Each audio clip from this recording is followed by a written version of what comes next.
After the suspicious death of Jeffrey Epstein shut down Manhattan's federal jail back in 2021, MDC Brooklyn became the only slammer in town for high-profile federal defendants. New tonight, the federal government will temporarily close a troubled jail in Lower Manhattan. The Metropolitan Correctional Center will shut down so that officials can deal with issues like security concerns and complaints about crumbling infrastructure.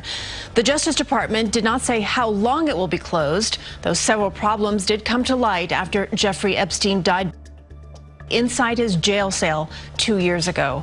233 inmates are expected to be transferred to a federal jail in Brooklyn. What followed was a parade of celebrities, from disgraced former crypto kings to infamous baby-oiled diddlers to world-famous killers, all getting a crash course in what life is really like when the justice system drops its massive hammer on you. Pause. However, even before the Jeffrey Epstein saga, MDC Brooklyn had already become the celebrity crash pad for stars who swapped red carpets for concrete blocks, although the first notable inmate there wasn't some washed-up actor, but a man who actually stood for something, the civil rights activist Reverend Al Sharpton, who was locked up more for a cause than a crime after he was arrested for trespassing on federal property during a protest against US military exercises in Vieques, Puerto Rico, landing him in the Brooklyn jail for a 90-day sentence in 2001. Then, about a decade later, Ja Rule would be one of the first major hip-hop figures to get a taste of MDC Brooklyn back in 2013, after the Queens rapper had gotten locked for a gun possession as the cops found a loaded .40 caliber in his Maybach following a 2007 concert. Ja Rule is gaining headlines, not for his music, but for his legal woes. The rapper, real name Jeffrey Atkins, surrendered to New York police today as he begins a 2-year prison sentence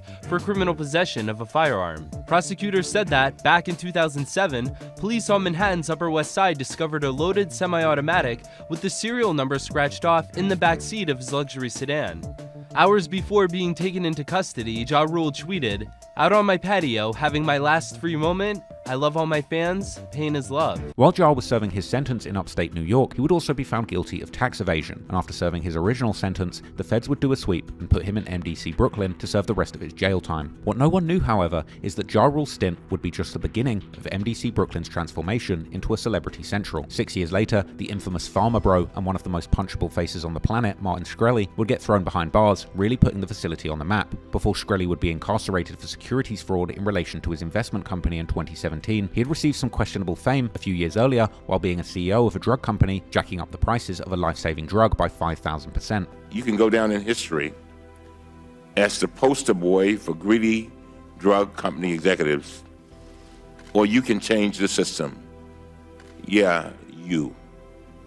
You've detailed the knowledge about drug companies and the system we have today, and I truly believe,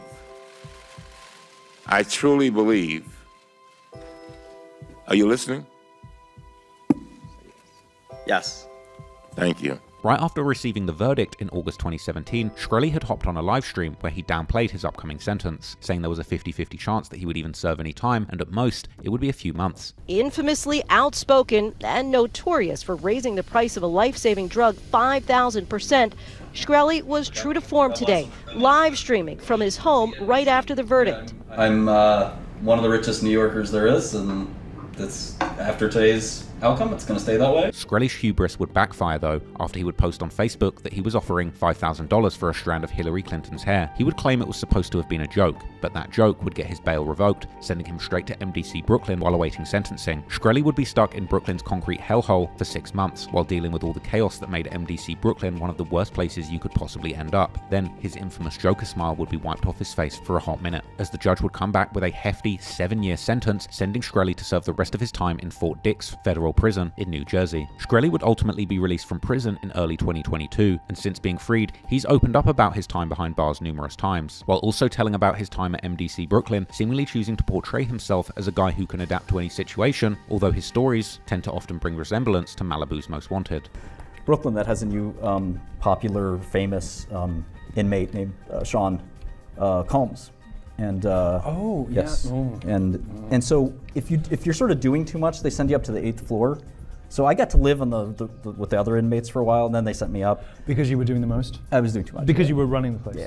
And but Diddy is starting there. It was like, so I was with gangbangers, Bloods, YG, every gang you can imagine, and I had enough credibility. Queen of all used to raid. I had enough credibility with the blacks because I listened to rap music, and After Shkreli's stint, Brooklyn would get a brief break from celebrity drama, but that quiet period wouldn't last long, and less than a year after Shkreli had been transferred out of MDC Brooklyn, another controversial figure would make the facility his temporary home, this being none other than rainbow-haired blood Tekashi 6ix9ine. After 6ix9ine's arrest in November 2019, the media would immediately begin posting how he had been placed in the dangerous general population in the infamous Brooklyn jail, where the Crips would reportedly G-check him immediately due to his association with the 9 Trey gangster Bloods, while even the feds allegedly claimed that his life was in danger there. Tekashi 6ix9ine is in general population in prison in Brooklyn, and feds have warned that he could be in some danger.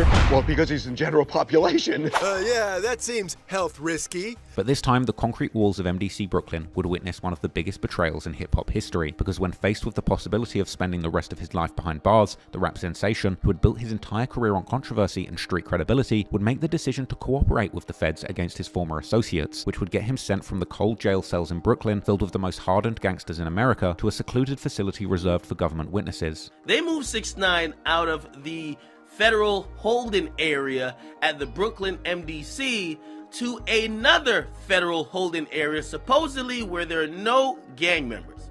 Apparently, that area is strictly designated for non-gang members, okay? And also, which means neutral people, so non-gang members, and also people who are willing to discuss deals with the U.S. attorney, okay? Now, basically, if you don't know what discuss deal means, usually that includes snitching. The rainbow-haired cheese gobbler would ultimately be released from prison early in April 2020 after serving roughly 17 months due to asthma and coronavirus risk. After his release, he too would open up about his time in prison and the Brooklyn jail. Yeah, no, first night I got locked up, I watched Lone Survivor, and I was like, I'm definitely snitching, right? and then, no, seriously, I'm So from the jump, No, from the yeah, jump, from the jump, I'm you like- lay down and you were stuffing your pillow. You're like, nah, it ain't gonna be long. However, that wouldn't be 6ix9ine's last time in the Brooklyn Detention Center, as he would continue to get in trouble after his release, both at home and abroad, and he would eventually be thrown back into the MDC Brooklyn in late 2024, this time for violating his supervised release by traveling to Las Vegas without permission and testing positive for methamphetamines, which he claimed to have been caused by his use of Adderall, not the real deal. But by the time 6ix9ine would make his return visit, MDC Brooklyn had already established itself as the go-to destination for high-profile defendants, and 2 years after his initial release, the facility would receive its most internationally notorious inmate yet, Ghislaine Maxwell, who would be locked up in 2020, bringing with her the global attention that comes with being Jeffrey Epstein's alleged accomplice in one of the biggest scandals in recent memory. And Jeffrey Epstein's longtime confidant is now in custody in a Brooklyn facility. She's accused of helping recruit women for Epstein to... The Bureau of Prisons confirms that Ghislaine Maxwell is being held at the Metropolitan Detention Center. Or at least this was the Fed's official version, but Maxwell's defense would paint an entirely different picture, claiming that guards were essentially participating in psychological torture against her, like shining flashlights in her face every 15 minutes throughout the night, supposedly to check if she was still breathing. There would also allegedly be raw sewage seeping into her cell, and prison officials would put her on cleaning duties for allegedly taking a dump without flushing her toilet, claiming her cell smelled because of her own neglect. Moreover, there would also be some serious concerns that other inmates may want to harm Maxwell given the nature of the crime she was accused of, as a former warden of MDC Brooklyn would tell the news. Given the gravity, the sensitive nature of her alleged offenses, I believe that makes her a target inside a correctional facility. In the subculture of jails and prisons, it would be a badge of honor for somebody another inmate to kill somebody like Miss Maxwell. Maxwell would eventually be transferred out of Brooklyn in 2022 after she was found guilty and sentenced to 20 years in federal prison. But during her time at MDC, another celebrity inmate had also arrived there, none other than R. Kelly, who would be transferred to Brooklyn from his hometown Chicago in June 2021 after he had been charged in New York with racketeering in connection with numerous heinous crimes, which were the culmination of years of public accusations detailed in the infamous 2019 TV series Surviving R. Kelly, which would eventually lead to him having a public meltdown right before the feds would sweep in. R. Kelly too would learn that there's hardly any special treatment for celebrities at MDC, but he would seemingly find his way to get by, with one video even being posted online allegedly showing Kelly singing through the jail phone to a daughter of another inmate, with commenters joking that this was his way to make money for commissary. I wanted to ask you something. Can you sing a song for me? Which one? Love Letter? Did you get my call? Did you get my call? Oh! Love letter. When you read my love letter. Yes, sir! Thank you. R. Kelly himself would eventually be convicted in 2021 and then sentenced to 30 years in 2022 for his case in New York, causing him to be sent to a federal prison.